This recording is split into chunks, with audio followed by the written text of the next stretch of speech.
Hey, welcome to this installation video of Paystack Action Automation for workflows. Navigate to App Marketplace, search for the app and you click on it. Click on Install and click on Allow and Install. Ignore this pop-up. When you are done with your app installation, reload the page and search for the custom page of the app and click on it.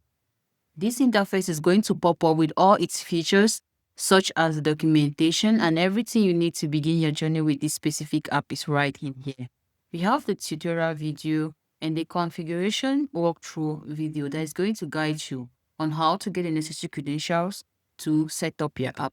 We have the app set up. No worries, let's walk you through how to set up your app.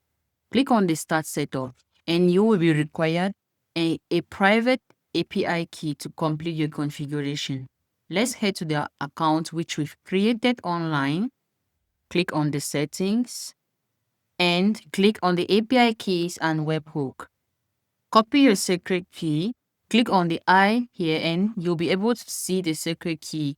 Then you click on copy and you can generate a new secret key if you wish. Head to the account, paste. Click on complete setup and your app will be successfully connected. We have the support center where you'll be able to submit a request and book a one-on-one session with our support team. And the changelog feature where you'll be able to track all updates and improvements made on this specific app. To stay updated, toggle on the notification button, insert your email, click on subscribe. You've learned how to install, set up and configure your app. Our support team is available for more guides and tips. Thanks for watching.